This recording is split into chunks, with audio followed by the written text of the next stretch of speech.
आत्मा नहीं होती।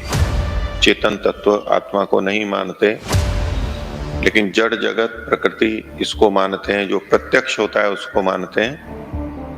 मस्तिष्क के आधार पर ही सब कुछ चल रहा है, आत्मा की कोई आवश्यकता नहीं है। चमड़ी फट गई है या कट गई है, घाव हो गया है तो दूसरी लगाई जा सकती है वहां पर। नाक टूट गई है, कान कट गया है, उंगली कट गई, फिर भी व्यक्ति मरता नहीं है और फिर उंगली को जोड़ देता है। जो मूल चीज है उसको हटाया नहीं जा सकता, उसको हटाया तो जीवन समाप्त हो जाएगा। और जीवन जिसके कारण से है बस वही, उसी को आत्मा कहेंगे, अलग से कोई आत्मा नहीं है।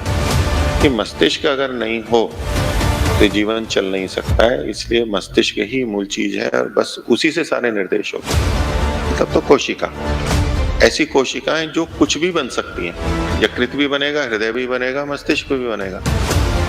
बच्चा जब पैदा होता है तो उसमें पानी में, गर्भाशय में, वहां भी कुछ और उसके शरीर से स्टेम सेल्स निकाल के रख लिए जाते हैं, ताकि भविष्य में उसका कोई अंग यदि खराब हो तो उसी के उन स्टेम सेल्स से वो अंग बना लिए जाए। ये प्रचलन में आ चुका है, व्यवहार में, केवल सिद्धांत नहीं है। चेतन तत्व को जड़ तत्व से बिल्कुल अलग हमारे यहाँ पर माना गया है।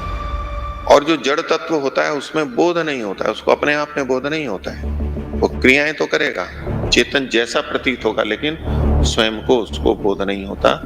जैसे कि कंप्यूटर या मोबाइल, उसकी अपनी इच्छा अनिच्छा नहीं है। तो जो भिन्न भिन्न समय में हम भिन्न भिन्न ज्ञान करते हैं, उस सबका जो बोध करने वाला है, ये मैंने उसी को देखा था, उसी को सुना था, इसी को दोबारा देख रहा हूं। और जन्म से लेकर मृत्यु तक मस्तिष्क और शरीर तो बदल रहे हैं, लेकिन आत्म तत्व जो है, जो मैं की अनुभूति रखता है कि मैं ही बचपन में था, मैं ही अभी युवा हूं, मैं ही रात को सोया था, सुबह भी मैं ही उठा हूं।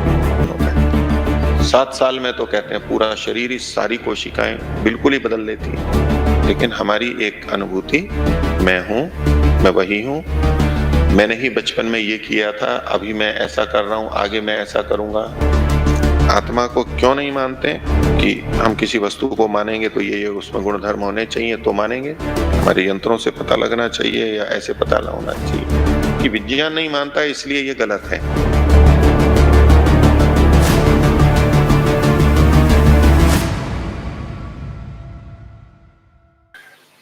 ये फेसबुक पे आया हुआ प्रश्न है, नरेंद्र सिंह जी डुंगरियाल। प्रश्न है, कुछ लोगों का कहना है कि आत्मा नहीं होती, सब कुछ दिमाग से होता है, मस्तिष्क के अंदर का दिमाग ही हमें चलाता है, क्योंकि आज तक दिमाग को ट्रांसप्लांट नहीं किया गया है। तो आत्मा के बारे में, आत्मा के अस्तित्व के बारे में प्राय संदेह होते रहते हैं। आत्मा है, नहीं है। और फिर जो आत्मा को नहीं मानते, चेतन तत्व आत्मा को नहीं मानते, लेकिन जड़ जगत प्रकृति इसको मानते हैं, जो प्रत्यक्ष होता है उसको मानते हैं, तो उस चेतना के लिए वो मस्तिष्क तक पहुंचते हैं। कॉन्शियसनेस, चेतना, जागरूकता, वो किसकी है, कौन अनुभव करता है, कौन प्रेरणा देता है, तो ज्ञान कौन प्राप्त करता है और कर्म कौन करता है, तो वो जो हमारा तंत्रिका तंत्र है उस दृष्टि से देखते देखते अंत में मस्तिष्क तक पहुंचते हैं।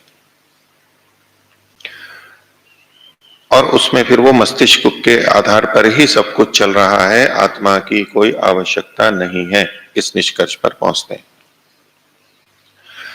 इन्होंने जो हेतु दिया है पहले उसके आधार पर सोचते हैं। इनको जिन्होंने ये हेतु दिया कि दिमाग का आज तक ट्रांसप्लांट नहीं किया गया है, इसलिए, अर्थात जिसका ट्रांसप्लांट कर देते हैं वो आत्मा नहीं हो सकती। ट्रांसप्लांट का मतलब है बदल देना, उसकी जगह पे, एक की जगह पे दूसरे को बदल देना। गुर्दे खराब हैं तो वो हटा करके किसी अन्य के लगा दिए जाते हैं, वृक्क, किडनी, तो ये ट्रांसप्लांट कहलाता है। एक को हटा के, यानी हमारे शरीर के किसी अवयव को हटा के दूसरा कर लेना, हड्डी टूटी है, हड्डी की जगह रॉड या कोई प्लेट ऐसी कुछ लगाई जा सकती है, लगा दी जाती है। चमड़ी फट गई है या कट गई है, घाव हो गया है तो दूसरी लगाई जा सकती है। वहां पर आजकल एक उसको ग्राफ्ट कर देते हैं, ऊपर लगा देते हैं, जिसको प्लास्टिक सर्जरी के नाम से बोलते हैं, इत्यादि। नाक टूट गई है, कान कट गया है, उंगली कट गई, फिर भी व्यक्ति मरता नहीं है और फिर उंगली को जोड़ देते हैं।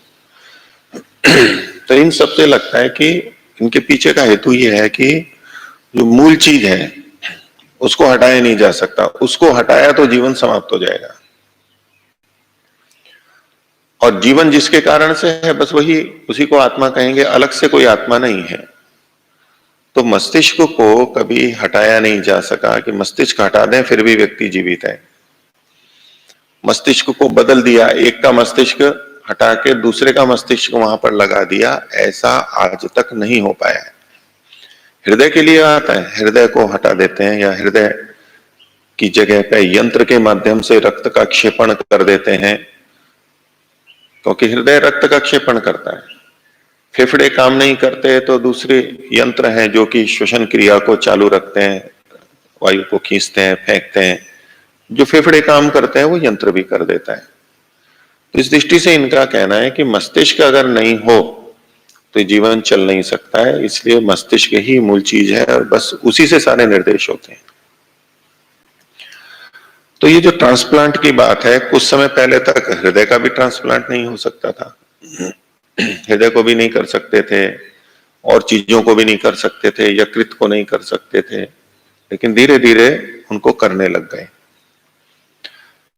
अब आज तक नहीं हो पाया, इसका ये अर्थ नहीं है कि आगे भी ना हो पाए। विज्ञान ने बहुत सी चीजें पहले नहीं करते थे, आगे करने लग गए।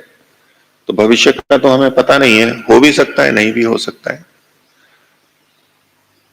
मस्तिष्क का कोई भाग हटा देते हैं, दूसरा लगा दें, पूरा नहीं, तो इस तरह मस्तिष्क का ट्रांसप्लांटेशन कर सकते हैं, नहीं कर सकते हैं, ये भविष्य के ऊपर निर्भर है। इसलिए ये निश्चित तौर पर नहीं कहा जा सकता, और जो संदिग्ध होता है उसको प्रमाण नहीं माना जा सकता है कि आज तक नहीं हुआ।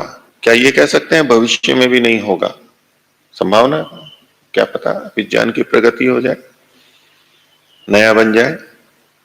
और आजकल जो स्टेम सेल्स की परिकल्पना है और उसका प्रयोग करते हैं, स्टेम सेल्स, सेल्स मतलब तो कोशिका, ऐसी कोशिकाएं जो कुछ भी बन सकती हैं, शरीर का कोई भी अंग बन सकती हैं।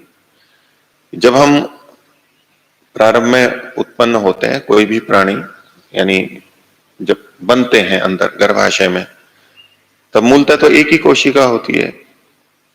1 से 2 बनेगी, 4 बनेगी, 8 बनेगी, ये जो कोशिकाएं होती हैं सब एक जैसी होती हैं।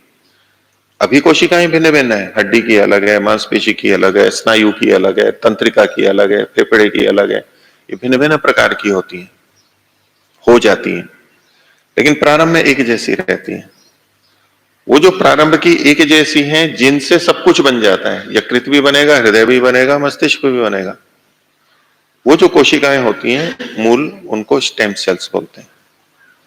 तो आजकल ये सिद्धांत है और प्रयोग ऐसे बैंक बन गए हैं और हम अपने स्टेम सेल्स को दे सकते हैं।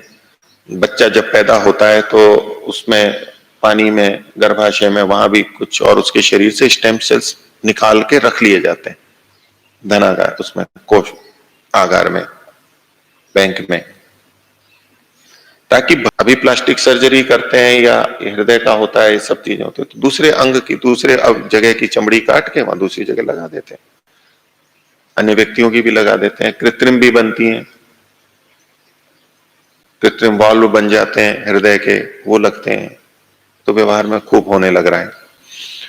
तो मस्तिष्क के लिए भी ऐसी संभावना की जा सकती है, कुछ नहीं पता है। इसलिए ये कोई हेतु नहीं बनेगा अपने आप में कि आज तक दिमाग को ट्रांसप्लांट नहीं कर सके, बदल नहीं सके, इसलिए वो नहीं है। ये आज की स्थिति के आधार पर कोई कह रहा है, भविष्य का नहीं कह सकते, तो इसलिए इसको कोई प्रमाण नहीं मान सकते। ये तो इनका आधुनिक दृष्टि से उत्तर हुआ। दार्शनिक दृष्टि से देखें तो चेतन तत्व को जड़ तत्व से बिल्कुल अलग हमारे यहां पर माना गया है। और जो जड़ तत्व होता है उसमें बोध नहीं होता है, उसको अपने आप में बोध नहीं होता है। वो क्रियाएं तो करेगा, चेतन जैसा प्रतीत होगा, लेकिन स्वयं को उसको बोध नहीं होता। जैसे कि कंप्यूटर या मोबाइल जो कि कंप्यूटर जैसे ही है, वहां बहुत सारी क्रियाएं हो रही हैं, हमारे संकेतों का वो उत्तर देते हैं, जैसा हम करते हैं वैसा वो कर देते हैं। लगता है जैसे कि चेतन व्यक्ति कर रहा हो, जैसे चेतन को हम कुछ कहें वो वैसा करता है, ऐसे ये भी कर रहे हैं। लेकिन ये जड़ है, इनको अपनी कोई अनुभूति नहीं है।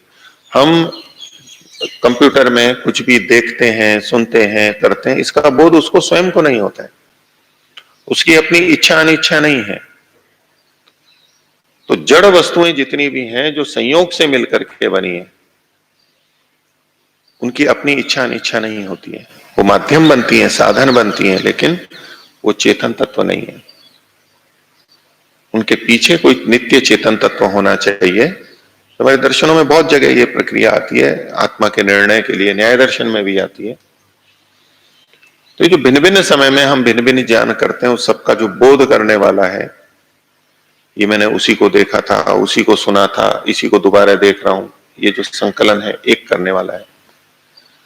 और जन्म से लेकर मृत्यु तक मस्तिष्क और शरीर तो बदल रहे हैं, लेकिन आत्मा तत्व जो है, जो मैं की अनुभूति रखता है कि मैं ही बचपन में था, मैं ही अभी युवा हूं, मैं ही रात को सोया था, सुबह भी मैं ही उठाऊं। नहीं तो मस्तिष्क और शरीर में तो बहुत परिवर्तन होते हैं, करोड़ों अरबों खरबों कोशिकाएं प्रतिदिन बनती हैं, बिगड़ती हैं, इतना अधिक परिवर्तन होता है।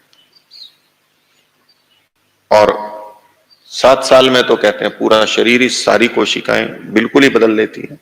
अर्थात 7 साल पहले की और उसके बाद की कोई भी कोशिका वो नहीं होगी, सब चीजें बदल जाती है। कोई 100 दिन में बदलती है, कोई 150 दिन में बदलती है, कोई साल में, कितने भी अलग अलग समय है इनके बदलने के, उतने दिन चलती है तो फिर दूसरी आ जाती है, नया होता रहता है। इन 7 साल में तो सब बदल जाते हैं, कुछ भी पीछे का नहीं रहता है, एक भी कोशिका वो नहीं मिलेगी जो पहले थी। अब उसे हम तो जीवन इतना जी लेते हैं, 20, 30, 40, 50 साल, 60 साल, इतना लंबा जीवन जी लेते हैं, कितनी बार ये सब बदल लेता है। तो ये इतना अधिक बदलाव जिनमें होता है, लेकिन हमारी एक अनुभूति, मैं हूं, मैं वही हूं, मैंने ही बचपन में ये किया था, अभी मैं ऐसा कर रहा हूं, आगे मैं ऐसा करूंगा, योजना ये किया नहीं किया। और पूरी कर्मफल व्यवस्था कि जिसने किया है वही भोगने वाला है। दर्शनों में भी, नास्तिक दर्शनों में ये प्रचलन है कि शरीर ही सब कुछ है, वो आत्मा को नहीं मानते हैं, चेतन तत्व यही बदलता रहता है, बदलता रहता है। तो उसके ऊपर जो एक बड़ा दोष हमारे वैदिक दर्शन देते हैं, जो दोष देखते हैं, तो न किए हुए को भोगना, जो उसने किया नहीं है उसको भोगने का दोष आएगा, क्योंकि किया किसी ने, भोग और कोई रहा है, बदल गया है। अकृत अभ्यागम, और जो किया है उसकी हानि होती है, उसने अच्छा किया, वो भोग तो पाया नहीं, वो तो नष्ट हो गया, कोशिकाएं नष्ट हो गई, अंग नष्ट हो गए, दूसरे आ गए, अब भोग कोई और रहा है। तो अकृत की प्राप्ति, जो नहीं किया उसकी प्राप्ति, और जो कृत है उसकी हानि, ये एक बहुत बड़ा दोष माना जाता है। इसकी विस्तृत चर्चा दर्शनों के अंदर होती है। और वैज्ञानिक आत्मा को क्यों नहीं मानते, उनके अपने आधार हैं कि हम किसी वस्तु को मानेंगे तो ये उसमें गुण धर्म होने चाहिए तो मानेंगे, हमारे यंत्रों से पता लगना चाहिए या ऐसे पता होना चाहिए। वो चूंकि नहीं हो पाता इसलिए वो अभी स्वीकार नहीं कर पाए। लेकिन इसको ये नहीं कहेंगे कि वो आत्मा को मानते ही नहीं है। जो विज्ञान को थोड़ा पढ़ते हैं, कुछ जानते हैं, वो इस तरह की बातें करते हैं। जो बड़े वैज्ञानिक होते हैं, वरिष्ठ होते हैं, उन्हें पता होता है कि हम प्रकृति को भी, जड़ पदार्थों को भी बहुत कम जान पाए हैं। ये ब्रह्मांड और ये सारा जो जितना वस्तु तत्व है, सबको देखेंगे तो उसका 1, 2, 4% बस इतना ही जान पाए, जड़ प्रकृति को भी। उसको सर्वज्ञता का, ये मैंने सब कुछ जान लिया है, मैं सब कुछ कर सकता हूं, ऐसा भ्रम कभी नहीं होता है। जो सही वैज्ञानिक होता है, विवेकी होता है, जिसको सत्य का पता है, वो सब कहते हैं हमने बस समुद्र में बूंद जैसा जाना है, उससे अधिक जाना ही नहीं है। शरीर को न जाना, प्रकृति को नहीं जाना। तो विज्ञान के आधार पर यह कथन करना कि विज्ञान नहीं मानता इसलिए यह गलत है, यह अपने आप में बड़ा मिथ्या ज्ञान है। क्योंकि वो व्यक्ति विज्ञान की बातों को सब कुछ मान करके कर रहा है कि विज्ञान ने सब कुछ जान लिया है, ऐसा मान करके। जब वैज्ञानिक खुद स्वीकार करते हैं कि हमने बहुत कम जाना है, तो दूसरों को भी ऐसा ही मानना चाहिए कि थोड़ा जाना है। अब जब थोड़ा जाना है तो उस आधार पे उनके कथन के अनुसार सब कुछ कहें, ये ठीक नहीं है। उन्होंने जिस विषय में जितना जाना है, पानी कितने तापमान पर उबलता है, कब जमता है, किस धातु के क्या गुण धर्म है, किस रसायन में क्या गुण धर्म है, जितना उन्होंने जाना है व्यवहार में है उतना ठीक है, उसको उसके लिए कोई आपत्ति नहीं है। वो भी बहुत अधिक है, बहुत अधिक जाना है विज्ञान ने। मनुष्य और आधुनिक विज्ञान ही नहीं, प्राचीन काल से जानते रहे हैं, जानते रहते हैं, आज भी मानव जानता रहता है, प्रयोग करता रहता है, उपयोग करता रहता है, यंत्र बनते रहते हैं, सिद्धांत बनते रहते हैं। ये सब तो जानने की प्रक्रिया है, उससे कोई निषेध नहीं है। वो बहुत अधिक होते हुए भी सब कुछ नहीं है, बहुत कम है वो भी। इसलिए उसके आधार पर इन चीजों का निर्णय निकालना ठीक नहीं है। उसके अलावा हमारे अनुभव है, ऋषियों के वचन मिलते हैं, वेद का वचन मिलता है, तो इसके आधार पर आत्मा को स्वीकार करके चला जाता है। ये कोई प्रमाण नहीं है कि ट्रांसप्लांटेशन नहीं हो सकता है, इसलिए मस्तिष्क ही आत्मा है, उससे अतिरिक्त कोई नहीं है, ये कोई प्रमाण नहीं है। हाँ, और पूछिए।